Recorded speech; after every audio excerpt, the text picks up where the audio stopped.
Hey guys, SmartBag87 here, and I'm back to floor content. Well, not really floor content, but kind of how my old videos used to be. Now, the reason why I'm kind of on the floor this time is we're actually showing off something that I've been wanting to show off for a while since been having a lot of fun with it. So, yeah, let's get into it and let's have some fun with it, shall we?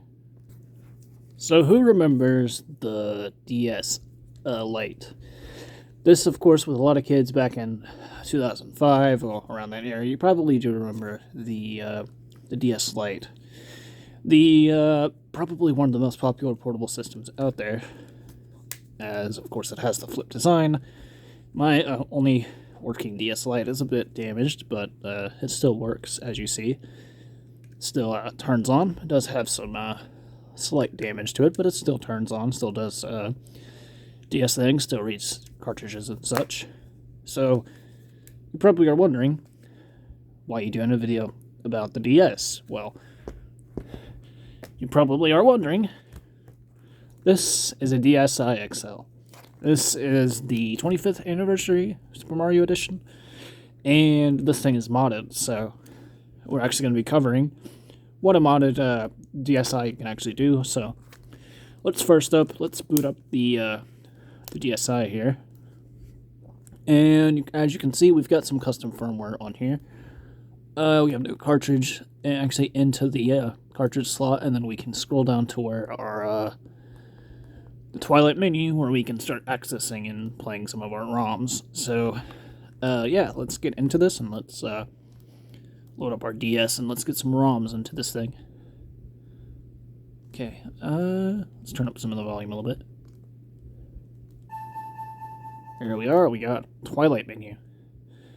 I could probably go turn off the lights and give a little closer zoom up so you can get a better view of the DS in itself. So I guess I'll go and turn off the lights and get that taken care of so you guys can actually see the interface of the DS a little bit better, and we could probably boot up some games and play whatever. So yeah, let's get into that.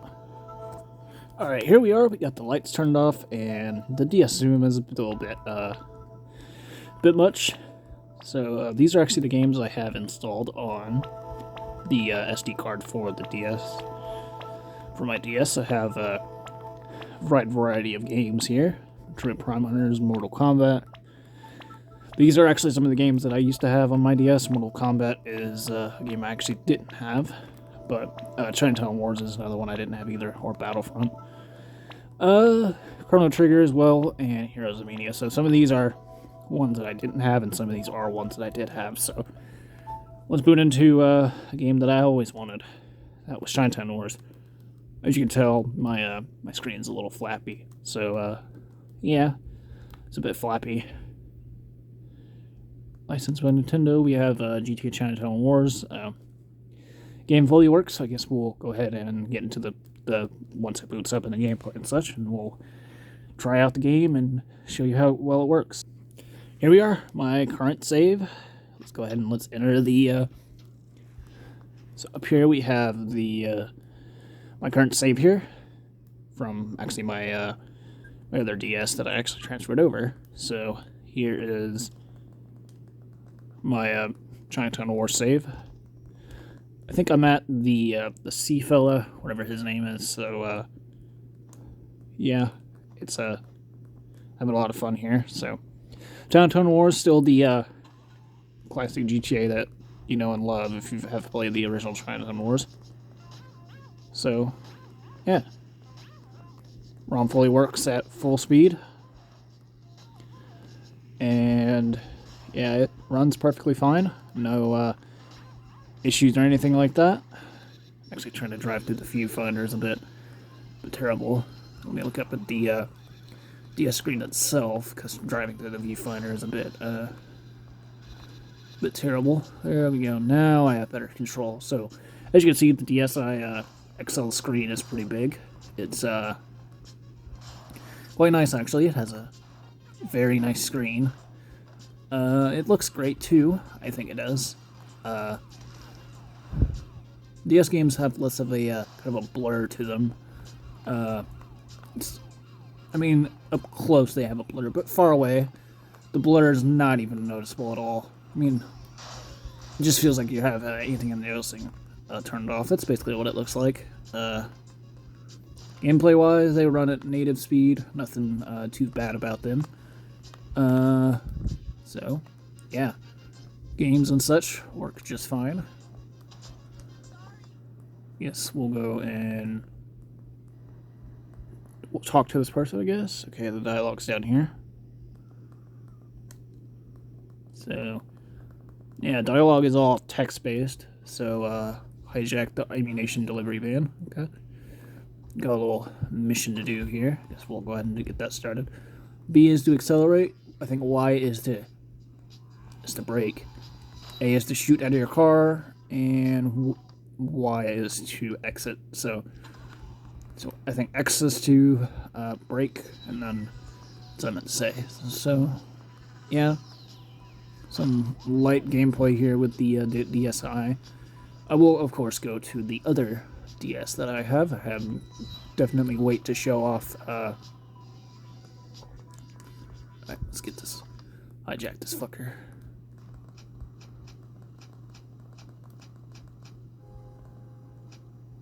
Alright, I guess we'll. I remember how you throw a grenade. Oh yeah, you have to use the touchscreen. Oh my god, I blew up the van. I blew up the van. I didn't mean to do that. Shit. I blew up the fucking van. I didn't know that the van would just explode. I thought the thing was armored. Oh no, I'm getting hit. No, get away from me. Eat it. Fucking hell. Oh shit. I'm getting fucked up. Fuck you. Okay. I didn't know that was gonna happen. Oh my fucking god. God, I miss playing some of these DS games. The amount of fun that you could just have on it when games were simple. No microtransactions, no bullshit game is not finished. No live service or anything like that. Just a game that fully functional, works at release, no patching, no bullshit, just play a game, go and play it. It's kind of how it is. I wish how things were. I definitely am having a lot of fun, more than I think I originally did when I was playing this. Because it's just, damn, I didn't know that vehicle was gonna happen. So I guess that's a good stopping point for us to get into the other. Okay, I just ran into a trash can. Stopping point to get to the other DS, and yeah, we'll just call it a stopping point there, and then we'll transfer over to the other DS. So we are back from our fabulous adventures in Chinatown Wars. I'm still laughing over that vehicle that we blew up. We have the 2DS. So this is a DS I actually got recently, a few months ago. So yeah, this thing is modded as well, and I'll show you everything that my 2DS even has. So the first thing you noticed is you have a pad here, a joystick here, a circular pad. The power button's right here, similar to the DS IXL. You got a home button. Buttons are all the same. The cartridge slot doesn't work on my model. The charge port actually is the same. Let me get the DSi. They actually have the same charge port. You can see right here. See that the charge ports are identical, so a DSi charger will actually work on a 3DS or 2DS. Size difference between the two. Let's go ahead and let's set that back here, and let's get that pulled up. Definitely way bigger. This is more, to me, this actually feels way comfortable in the hand. It is a bit floppy, but I mean, it's nice, comfortable enough for me. Here's the DS Lite. Actually, when I was a kid, this felt comfortable for me, but now, nowadays, not so comfortable. It feels a bit crammed. For me, it does. This, comfortability-wise, this kind of feels like ass. I'm not the biggest comfort fan of the 2DS. It's a little bit ass. So, to me, the 2DS XL, or the DSi XL actually feels nice in the hands. It's big, yes, but it's comfortable. So yeah, this is the 2DS. We're going to show off the home screen, play some games on it, and we'll kind of do some assessments from there, and we'll show you off some of the homebrew software I have on here, and we'll just take a look at other things and see how well the 2DS holds up in 2023, playing some games. So yeah, we'll get into the similar gameplays we did with the DSi, turning the lights off, and we'll also play the same game, Chinatown Wars, which I do actually have on here. So we'll play the same game, Chinatown Wars, and then we'll switch over to another game, and then we'll do some other homebrew and stuff like that. So anyway, let's get into some of the gameplay and kind of showing around the home screen. Welcome to the 3DS, or the 2DS. This is the home screen of the 2DS, and I've got a lot of games here to go over. A lot of these games, I'm actually going to go over a chunk of them. So right now we're actually going to go over some homebrew software. So first up, we have a theme manager that we can actually have custom themes. As you see, the theme that I'm actually using is a Super Mario 30-year anniversary theme. Quite nice, even has some sound to it, which we'll go ahead and turn that up. Yeah, it plays the theme, and it's quite nice theme. We'll go over and we'll actually play Chinatown Wars, like we did. Go ahead and boot that up, and we'll go ahead and start that up. So for the 2DS, we're actually using something known as NDS Forwarder, which is actually used similar in the Twilight menu of the DSi if you're actually wanting to play some of your DS ROMs or whatever. So we'll get right into that. We'll show off some of the gameplay of Chinatown Wars. And I'll just show off that the game runs the exact same as it did on the DSi XL, but just smaller screen. So we'll go ahead and skip through all this. Come on, skip through. Same save that I'm actually using. There we go, same save. Go exit out. The screen is way smaller, as you can tell. It is a tiny screen. Recording is a bit difficult, as you know, the screen is way tinier. See volume up. The circular pad does feel a little bad, especially in Chinatown Wars when you're trying to move around, as it's a bit touchy. The D-pad does feel a little better. Sorry, trying to get the game into the viewfinder is a bit much. So yeah, here is the game itself. Runs just fine. Now if I want to actually go to the home screen, I just hit this button here. Takes me right back, similar to the DS where you have to actually hit the power button and it takes you there. So this one, you just hit the home button, it takes you right out. You can just do whatever. It doesn't turn off the system or anything like that. It just takes you right out to whatever you're doing. So yeah, let's go to a classic of my channel here. Yeah, this actually is on the 3DS. It actually works really well, actually. Terraria is actually a game. Oh shit! I think I just. Yeah, I hit the power button by accident. All right, let's click back on Terraria. I think we'll pull this back a little bit and we'll zoom in. There we go. That's a little bit better. You guys can actually see better.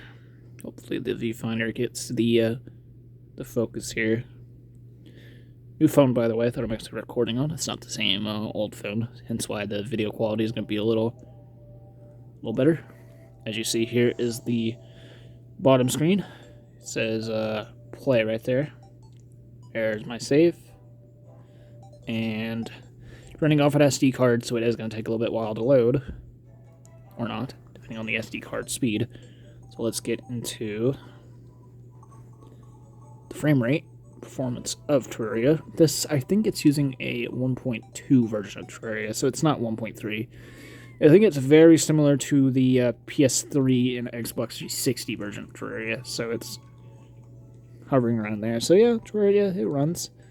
It runs at a sub 20 frames. It's not particularly performance is not particularly high.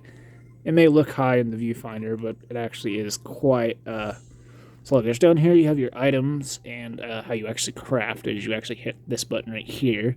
This takes you to the full list view of your inventory. If I could scroll down without, there we go. Okay, full list view of your inventory. Then over here is the crafting menu where you can craft things and do from there. Click your character right here. You go through your vanity items and your accessories. So yeah, this button right here will actually down here. Oh god, I'm getting hit by a slime. Getting hit by a slime. Okay, let's go in here. This button right here actually allows you to go into a find kind of target mode in case you're building a building. So as you see down here, you do find target and select a block that you want to. So say I want to use a wood block, so I can use that. Get my stylus out, which is right here, and I can place the block accordingly to what I want to place. So I can just place the block right here, which I think I've already did. No, okay, so you can place the block. From there, this right here actually is the map. Takes a little bit to load, but once it does load, it covers all of what you've explored. Quite nice. It's good for take it on the go. Map has to load a little bit, so yeah, get a world map. Build is quite nice. I have to say they actually were able to pull off Terraria on a 2DS rather well. It's a good port, I think. It has the underworld and stuff like that. It has hard mode, so it's a fabulous port, I think. Alright, since I think what we're going to do now, since we're done with Terraria, we're going to actually go through, kind of wrap this video up here. So that was my 2DS collection, or actually my DS, kind of showing off a few games. Hope you all enjoyed, because I certainly did, showing off some of the games. And I think I'm going to be done here with some of this floor content. I know I have no true way of actually recording 2DS and DS content, so yeah. Anyway, I'm wheezing like crazy because I've been on the floor for too long. I'm gonna go ahead and wrap it up here. Hope you guys enjoyed. If you guys did, leave a comment below and tell me how much you liked it. If you didn't, then fine by me. Anyway, hope you guys enjoyed. See you all later.